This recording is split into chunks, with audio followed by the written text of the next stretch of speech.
Delegate Tara Durant is running for the Virginia Senate seat, the 27th district, which encompasses portions of Spotsylvania County, Stafford County, and city of Fredericksburg. Ms. Durant, thank you for coming on and talking to us today about your campaign. Thank you. I appreciate it. I'd like to start with you as a candidate, if you would, just give us some background for those who do not know you. You have a storied past, how you came to be a candidate when you ran for the delegate seat in 2021, and just who you are in terms of what you do professionally, what you do, your family. Let's get into that. Okay, wonderful. Well, thank you again, Uriah, for having me today. I've been looking forward to it. You were one of the very first people that I got to know when I first, got into politics 3 years ago. So it's really good to see you. Yeah, I mean, I got into politics 3 years ago because, as you and I have talked about, sometimes it is one thing. It's an impetus that drives someone to say they want to raise their hand and run for office, and that certainly was true in my case because.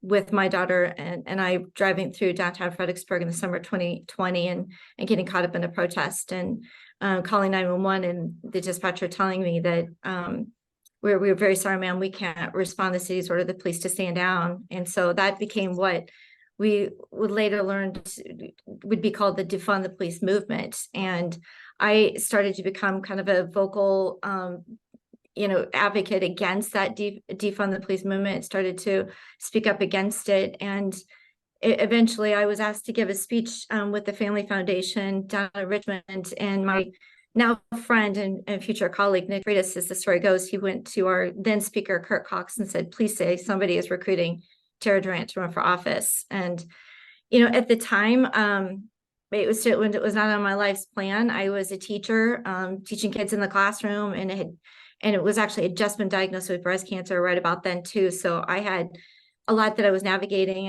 and I had to go through that, a lot of discernment, a lot of prayer, and get through the medical portion of it. But by early 2021, spring of 21, I thought about it a lot, and I thought I will regret this because not only was I really alarmed to see the repercussions of the defund the police movement, but as a teacher and a mom of three, I was really concerned about what I was seeing in the Commonwealth and in the country, direction and what was happening with our kids in schools.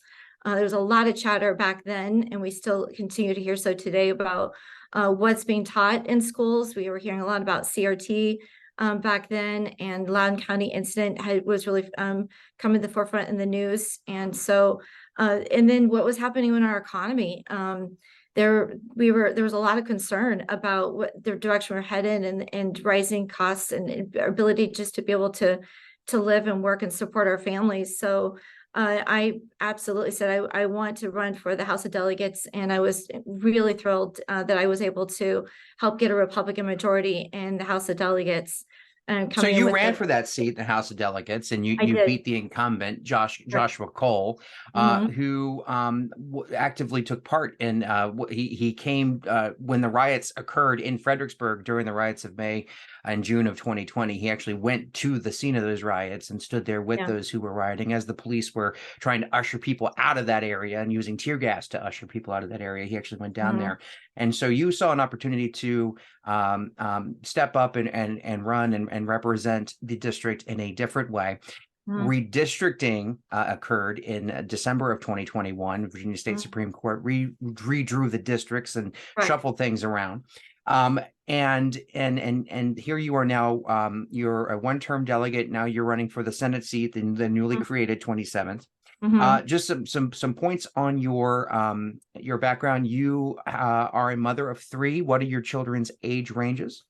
Yeah, so we have our eldest daughter. She is going to be 25 next month, and she graduated from college last spring. So then we have our son, Teddy. He is 22 years old and finishing up university this December. And then we have our youngest child, who's now 15 years old and high school age now. So we have all three home this summer, which is unusual. They've all been dispersing typically through their college careers. So we have very happy parents to have everybody home right now just for a few months. That sounds like fun. So Yeah. 15 to 25 is the age range. Yeah. And you are married. For how many years have you been married? 25 years. Yes, we've been married. So Congratulations. yes. 25 years. Yeah. And how old are you?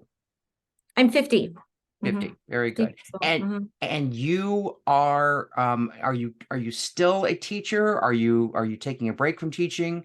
Not this And year. where were okay, Yes, I yes or taught at no? Holy, yeah, I taught at Holy Cross, and I taught second grade. And then when I ran for the House, that because of the challenges with this being a citizen legislature, and balancing work and the roles of being a member of the General Assembly, I moved over to being the librarian at Holy Cross. And I didn't realize at the time, but I'm so glad I did, because again, in education, a lot of what we're talking about is not just curriculum, but also content in our libraries. That's been the first and foremost, a lot of the legislation that we saw come through this last year. So I was grateful that I had a different lens to be able to look at what it's like to serve in that role, in that capacity. And I think bringing that unique work experience to say, this is how I feel like this would be a good path forward to try to address. It's a really challenging issue.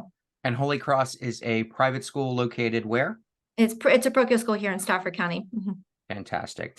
First question for you is about schools and school choice. And so you and I have talked about school choice in the past, whether the money should in fact follow the student versus following going to the school building, letting parents choose where they would like to send their kids to school. So where do you stand on school choice?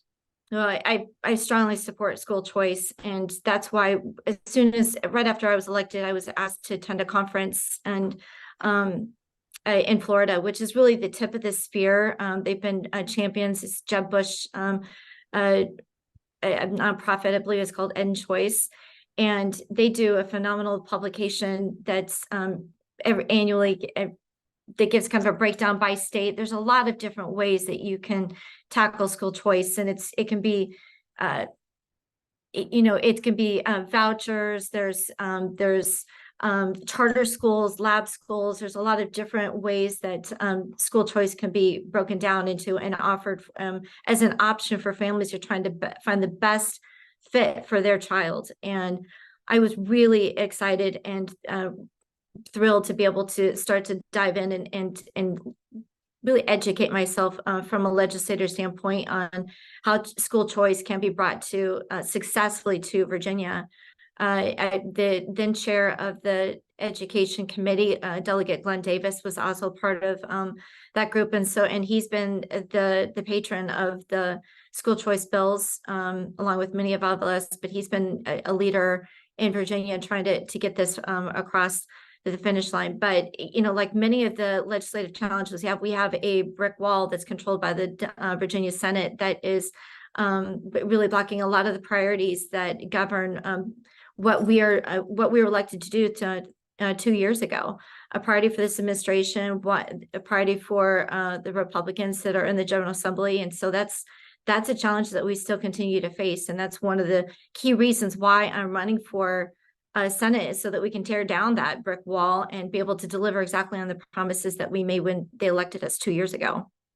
What do you think school choice would look like in Virginia? Because we have some candidates who are sitting on that brick wall who say there is absolutely zero chance of schools within the same public school division in a county or a city competing with each other. That's simply unheard of. And then you have parents on the other side who say, well, listen, we pay the bills, we fund the schools, so we should be able to say where our money and our kid should go. Absolutely, this can be done in Virginia, and it should be done in Virginia. And we know it can be successful because it's been successfully implemented across the country, and it continues to grow and into new states. Iowa just passed it. I went to a second conference last summer, again, to just make sure, and I was well armed with all the information, and there were other fellow legislators that were arming themselves as well, and then took that back home to their states and were able to successfully get it passed in this last year.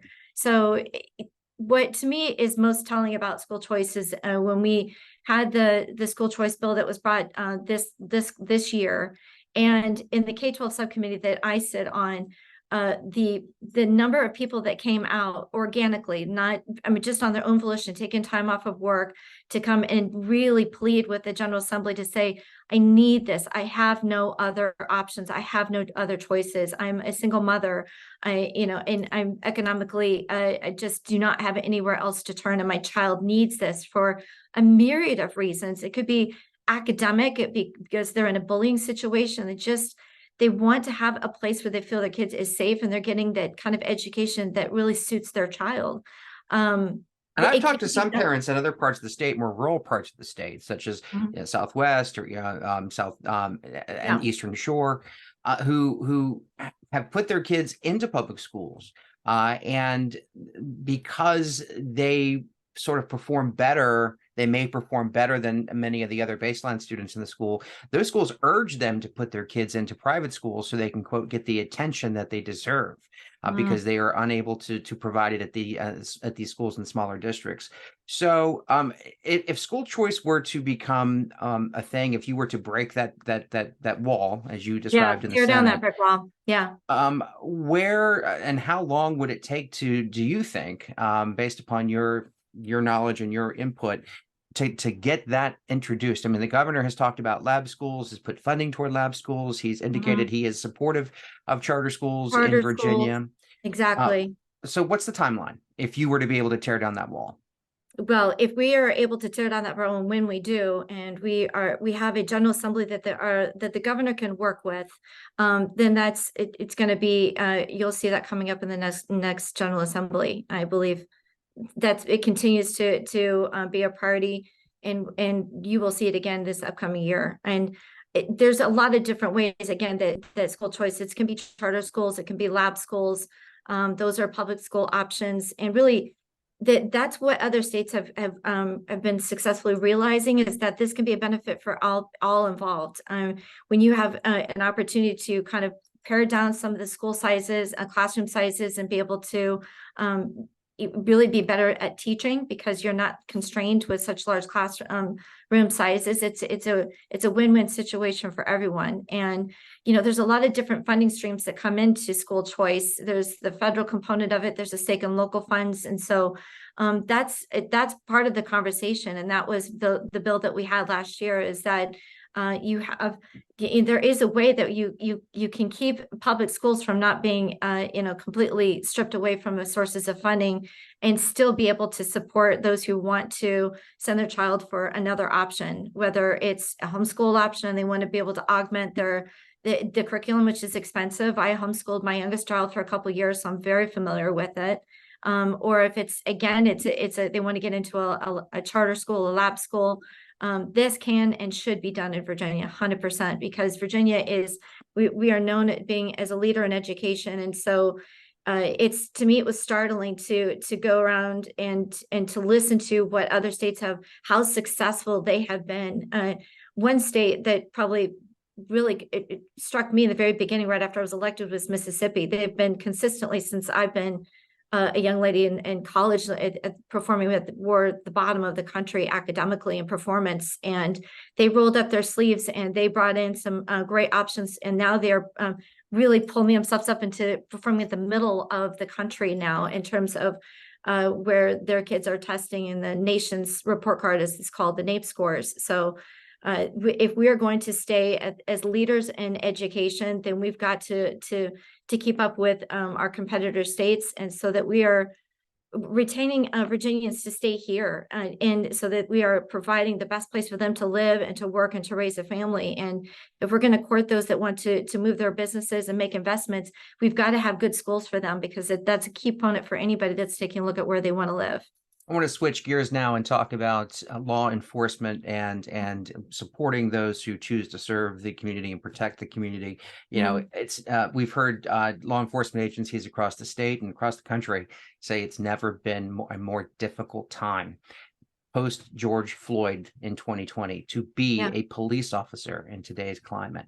And here locally, we've seen the Stafford County Board of Supervisors raise the annual starting pay for a sheriff's deputy to about $60,000. In Prince William County, they raised it about $10,000 from $52,000 to $62,000 a year to try to to try to recruit and retain more police officers in their ranks.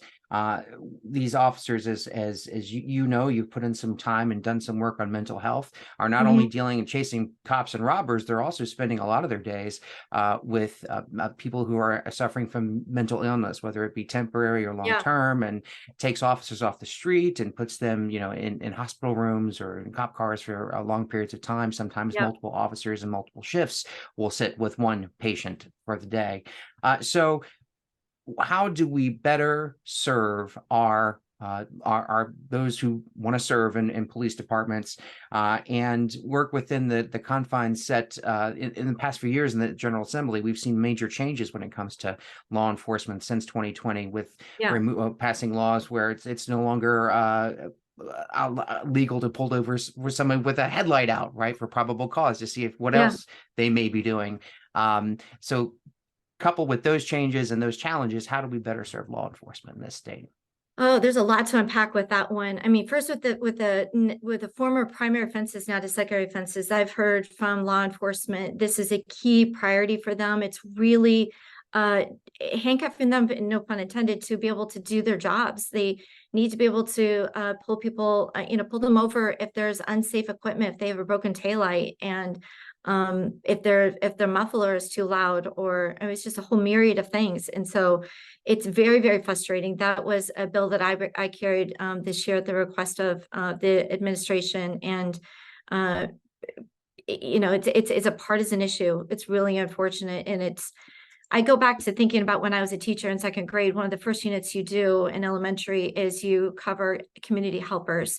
And we have always kept our community helpers, our law enforcement, our nurses, our teachers at hero status. And I'm determined, as long as I'm in office, that I will do everything I can to restore the dignity and respect that the profession of our law enforcement deserves. It's really infuriating to me, and it's personal. But another component to the challenges they're facing in law enforcement right now is on mental health. And it's absolutely unsustainable. They have made that clear to everyone in the Commonwealth, to the governor, all the way down. And I started hosting a series of roundtables with stakeholders in the district. So folks from Spotsylvania, Fredericksburg, and Stafford law enforcement, as well as the schools and community services board, folks from the hospital and other direct care providers who are, serving our community right now, and to see, kind of do listening, what we can do. Those were the best ideas that we get in terms of as a legislator. And, directly as a result of these roundtable discussions, I passed legislation this last year that it moves the needle in terms of the burden that our direct care providers have when it comes to intake. There's a lot of different pieces in code that have emerged that really can take them anywhere from, used to be maybe an hour to do intake. Now it takes 4 hours for them to get somebody processed in for treatment. And that really, I think, contributes to the burnout that we have in the mental health field.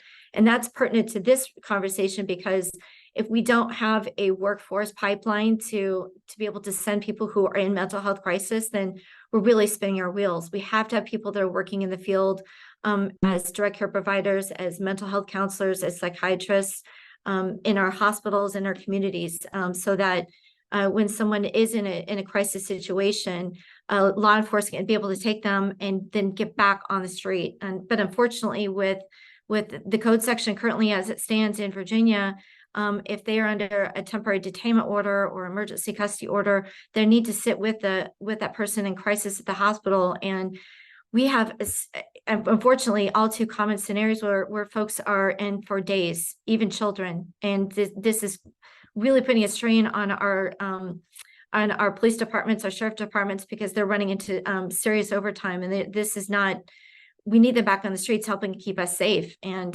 with the federal government completely absconding in their basic role, which is to secure our border and keep us safe, and the president right now completely just failing us miserably, time now more than ever, the strain is on our law enforcement. They are on the front lines of to keep us safe. And I believe very strongly in supporting them. I do not believe in attacking our law enforcement.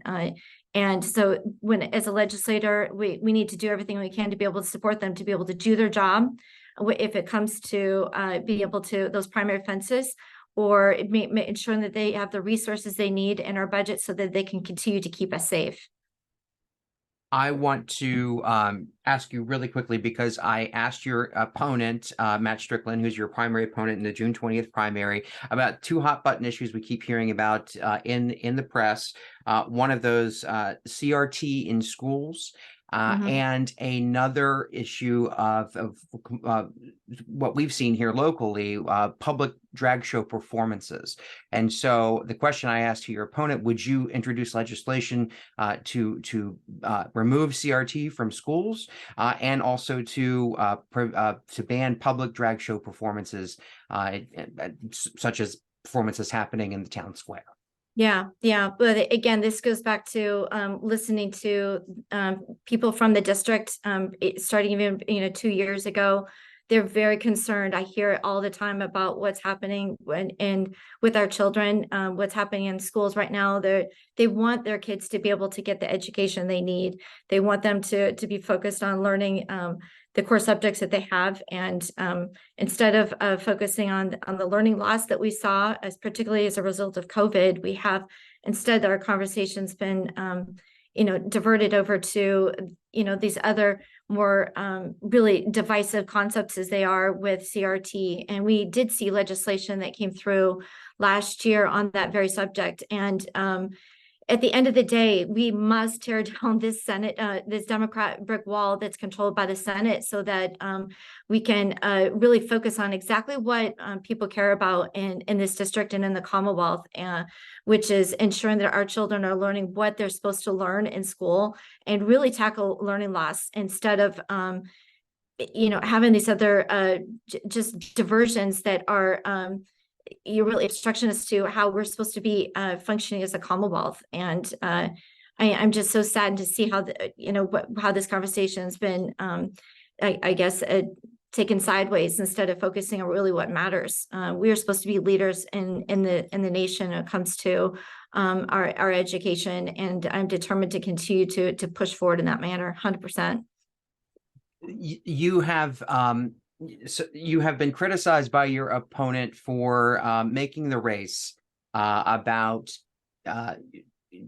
basically Glenn Youngkin. It's you and Glenn Youngkin versus your opponent, Matt Strickland. He's also criticized you for taking money from various different sources. You have outraised your opponent by about $116,000. You've raised nearly $250,000. So this is a very expensive race. And there are those who say that your opponent, if he were to win, does not have crossover appeal to middle of the road voters. He's very on the right. He's MAGA, as they say. And he will not be successful if he were to win, to pull over voters from the center to vote for him should he win. You're not shy about putting out that you are endorsed by Governor Youngkin, a man who won in a blue state, a Republican who won in a blue state. So what do you make of those criticisms? Well, I go back to think about the very beginning when I got into politics, and it was a grassroots effort that we started really from ground zero and building it all up. And, that takes, all resources, and I will never apologize for raising what you need to do in a race like this, and in a very competitive seat. I am the northernmost delegate in the Commonwealth, holding line right now, and I'll never apologize for raising what it takes to be able to be successful. And that's exactly what I did 2 years ago, and will continue to do so. When I ran 2 years ago, I spent a lot of time knocking on doors and connecting with people, my friends, my neighbors, and making even new friends too. And it's really, really important that you are connect with people who are independent, who are swing voters, who listening to what it matters most to them. And it was really kitchen table issues. It was jobs and the economy. It was education. It was public safety. Those were, I heard over and over again. And those continue at the first and frontmost of what are on people's minds as we move forward in this race. And when I ran 2 years ago and I won the delegate seat, I had the most significant shift in the entire state when we flipped it by 8 points. And that's not insignificant at all. It's critical to be able to do so because that's exactly what this region is like. And so I am now with 2 years under my belt with some experience in the General Assembly and a job that I truly, generally really love. And I've been a proven conservative and effective too, just getting through 6 pieces of legislation alone. And I'm very, very proud of the support. And I think that my record is reflects why I have the endorsements that I have. It's not just from Governor Glenn Youngkin, who's, by the way, one of the most popular governors that we have in the entire Commonwealth, but it goes down, from our Attorney General to Lieutenant Governor, all the way down to several members in our community who said, yes, this is where we need you. We need to not only hold the line in our House of Delegates, which I'm very confident we will do, but battleground line, 0 is the Senate, and that is the entire focus right now. We've got the math is there. There's no question that we can do it, but I and a lot of people believe very strongly at United We Stand, and we came in together from the campaign trail to the General Assembly as in fighting for the very things that people elected us to do 2 years ago, and we are determined to deliver on that. But it's going to take a General Assembly that the governor can work with, and that's why I said yes, I would do exactly what I did 2 years ago, and in a very narrowly leaning Republican seat, and flip that, and so that we can tear down that Democrat brick wall that's controlled by the Virginia Senate. Delegate Tara Durant, running for Virginia's 27th Senate District. Thank you so much for coming on and talking with us today.